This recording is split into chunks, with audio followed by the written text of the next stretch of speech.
What's up, beautiful people? In this video, we are exploring the important themes of the time period 1607 to 1754. In the description below, you can download a graphic organizer to help you take notes as we go along. And the first big topic you're going to want to know about is European colonization. And of course, first to the European colonization game in North America will be Spain. Spanish efforts to extract wealth from the land led them to develop institutions based upon subjugating native populations, converting them to Christianity, and incorporating them along with enslaved and free Africans into Spanish colonial society. Now, largely those efforts at extracting wealth will be in what will become Mexico, Peru, and the Caribbean. In these areas, silver, gold, sugar are going to be the moneymakers. Now, subjugation took place in a variety of forms, from the encomienda system, which exploited native labor, and also in any of the number of Catholic missions built across New Spain that converted indigenous people to Catholicism. Now, when native labor was no longer able to meet the demand, African slaves were brought into the Spanish colonial system, and other European powers will follow suit. And as a result of this, you have the development of Spanish colonial society. French and Dutch colonial efforts involved relatively few Europeans and relied on trade alliances and intermarriage with American Indians to build economic and diplomatic relationships and to acquire furs and other products for export to Europe. And France will establish its first permanent settlement in North America with the founding of Quebec in 1608. Not a lot of French people are going to come. As a result, they will rely on the development of trade with local native people, especially in the fur trade. Now, since they are trading with native people, relations between the French and local natives will be relatively friendly, especially if you compare it to what happens with British colonization.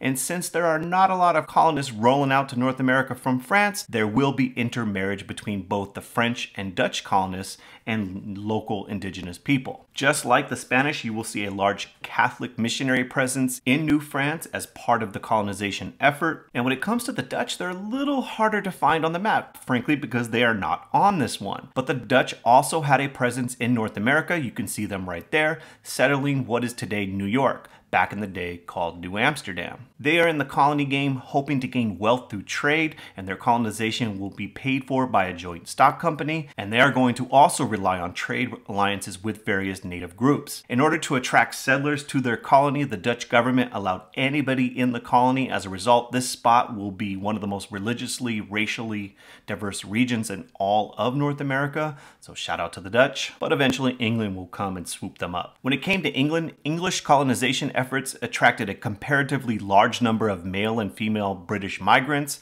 as well as other European migrants, all of whom sought social mobility, economic prosperity, religious freedom, and improved living conditions. These colonists focused on agriculture and settled on land taken from Native Americans from whom they lived separately. So this is very different than the French and the Dutch experience. While we know all of these areas will eventually be known as the 13 original colonies, they will be extraordinarily diverse and will each develop their own unique economies, cultures, and way of life. Unfortunately, what will not be unique and what will also set them apart from the Dutch and the French colonization is the fact that they will not integrate with the indigenous population and will settle on land taken from Native Americans, often as a result of wars like the ones you see listed right there. The next big topic is understanding the regions of the British colonies. When reviewing the different regions of the British colonies, you want to focus on these basic questions: who came, why they came, and what did they come to? What was the geography, the environment, and what was the interactions with the native people like? All three of these factors are going to lead to the development of three distinct regions in the British colonies. So let's break them down. The Chesapeake and North Carolina colonies grow prosperous, exporting tobacco, a labor-intensive product initially cultivated by white,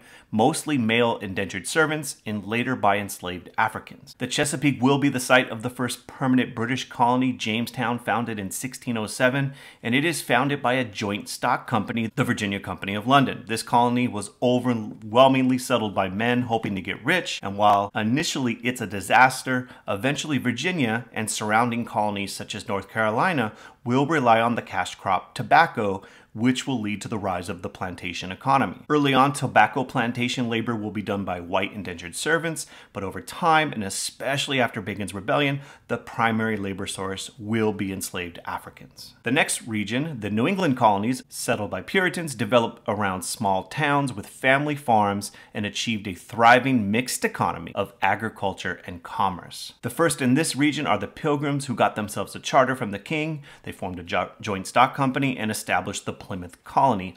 Unlike Virginia, which was settled for economic motives, this colony was the result of the desire for religious freedom. Before even arriving in North America, the Pilgrims' Mayflower Compact, giving us the first instance of self-government in what would become America, and others would soon follow to the New England region. The Puritans arrived in 1630 in what is today Boston, forming the colony of Massachusetts. Their leader, John Winthrop, wanted to create a model community for other Christians in what he referred to as the city upon a hill. And as you could see in the image, Puritan settlers to Massachusetts came largely as families, hoping for religious freedom and had a goal for the community and the common good. As a result of these factors, Puritan New England will be largely motivated by religion. Towns would be governed by church members via the town hall meetings, and over time will go from just the Massachusetts Bay Colony to other colonies such as Connecticut, Rhode Island, etc. The next region, the Middle Colonies, supported a flourishing export economy based upon cereal crops and attracted a broad range of European migrants, leading to societies with greater cultural, ethnic, and religious diversity and tolerance. Now, we've already seen the first Middle Colony was New Netherlands or New Amsterdam, created by the Dutch West India Company, but England was not a huge fan of a rival European power in between their New England and Chesapeake colonies, so in 1664, Britain snatched New Amsterdam from the Dutch and renamed it New York. The Dutch colony, remember, was very diverse. As you can see, this region will not only be diverse, but will largely rely on the growth of cereal crops as their primary economic activity. Another example of this diversity of the Middle Colonies could be seen in the founding of Pennsylvania. William Penn was part of a group known as the Quakers and would establish the colony named after him as a holy experiment to not only promote religious tolerance, but also institute way more liberal policies towards Native people and treatment toward non-Quakers. So as a result, Pennsylvania, a whole bunch of people are going to come in, not just Quakers. As a result, the Middle Colonies like New York and Pennsylvania will be religiously, ethnically quite diverse. The last region to know about, the colonies of the southern Atlantic coast and the British West Indies used long growing seasons to develop plantation economies based on exporting staple crops. They depended on the labor of enslaved Africans, who often constituted the majority of the population in these areas, and developed their own forms of cultural and religious autonomy. Like the Chesapeake colonies, the Carolinas and Georgia would largely develop around a plantation-based cash crop economy. Rice will be the cash crop of choice in the lower southern colonies, and as can be seen in the image, they will utilize slave labor in growing these cash crops such as rice, and as a result of this reliance on slave labor in places like South Carolina, African people will be the majority of the population. Make sure you don't forget about the West Indies. Since these spots would not become a part of the US, it's easy to forget about the British colonies of Barbados and Jamaica, which were also heavily dependent on slave labor, but the cash crop of choice in the Caribbean would be sugar, as you could see in the image right there. Now from here on out, the key concepts get super wordy, so you can hit pause and read them, but I'm just going to go ahead and do my best just to simplify them for you. Now this one is a very important fact. Yes, Britain is the mother country, and the colonies exist to enrich the mother country. And right here you could see how colonial government was set up. But what's important to note is the colonies experienced something called solitary neglect pretty much until 1763. As long as they made the crown money, they were left to do as they please. As a result of this, colonies were largely left to self-govern. Yes, there was a royal governor, but they pretty much allowed the local laws to apply since the colonists were the ones paying their salary and England was busy doing English things. As a result, various types of self-government began to develop. In the New England colonies, they had the town hall meetings, which was a form of direct democracy of adult male members of the church making decisions for the colony. And in Virginia, you had the House of Burgess, which was the first representative assembly in the colonies, and although it was controlled by wealthy landowners, it did make decisions about laws and taxes within the colony of Virginia. The next big topic to focus on is trade across the Atlantic Ocean, or as the cool kids call it, transatlantic trade. And the first important point is this: there was a huge demand for colonial raw materials, things like tobacco, rice, sugar, wheat, those types of things, and as a result, this led to the development of the Atlantic economy, which also led to an increase in the demand for African slave labor. The next important thing to know is contact with Europeans and the subsequent trade and diseases will have have a tremendous impact on Native American communities. Everything from new technology being introduced, such as horses and guns, to the spread of disease, which will cause massive population declines, are all examples creating cultural, economic, and demographic changes for indigenous communities. Now, England and other imperial powers governed their colonies based upon the idea of mercantilism, and this meant a nation, in this case Britain, would export more than it imports. The goal is to maintain a favorable balance of trade. While this graphic says gold, this could be any economic good: tobacco, rice, sugar. While laws such as the Navigation Acts will be an attempt to regulate colonial trade, they will be loosely enforced as England dealt with their own internal problems and the colonies were largely left to self-govern. Remember that term, salutary neglect. This one is a very important big idea: interactions between American Indians and Europeans. Inevitably, European colonization will lead to interactions between American Indians and Europeans, which leads us to some basics you should know about. As European rivals and Native Americans interacted, there will be moments of conflict, and as you could see by this list of examples, these are just some of the wars in different regions between indigenous people and European colonies. On the flip side, there will also be moments of accommodation. After the Pueblo Revolt, for example, Spain will allow native people to practice some degree of cultural autonomy. The French are going to be forming alliances with various tribes like the Huron tribe, so you are going to see moments of accommodation and conflict depending upon the situation. Another major topic is slavery in the British colonies, and slavery as an institution will evolve over time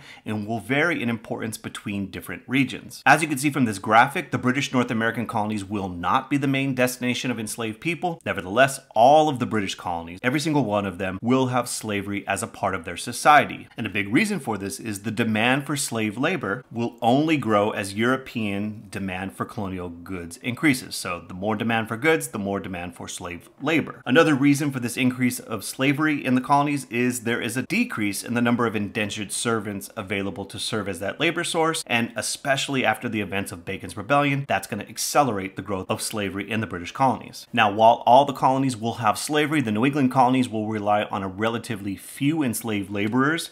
You could see the contrast between northern and southern colonies in the graphic. In the Chesapeake and other southern colonies, the rise of the cash crop plantation economy will lead to a larger number of slaves being forcibly brought into the southern colonies. Now, the last big topic to know about is colonial society and culture, and this one's a big one, so let's try to cover it. The colonies had a wide variety of religious groups. Not only did you have the Puritans in the New England area, you had the Catholic motives behind the creation of Maryland, the Quakers in Pennsylvania, and there are many other instances of religious pluralism. Likewise, there was a variety of different groups who came to the British colonies. New York was originally settled by the Dutch, but they allowed a bunch of other ethnic groups to come. The Scots-Irish immigrants came in large numbers to certain regions, and of course, the forced migration of people of West African descent will further the diversity of the British North American colonies. With all of these various groups settling in the colonies, inevitably there will be new ideas and movements such as the Great Awakening and the European Enlightenment, which will quickly spread and influence colonial identity. Now, while these colonies will be quite diverse, over time they will develop largely around British political, intellectual, and legal systems and models. These colonies will be deeply tied to Britain, their mama, not only legally and politically, but also culturally, intellectually, and you will see this process unfold in the 1600s and 1700s. Nonetheless, this situation is only going to get further complicated, especially when we get into period 3,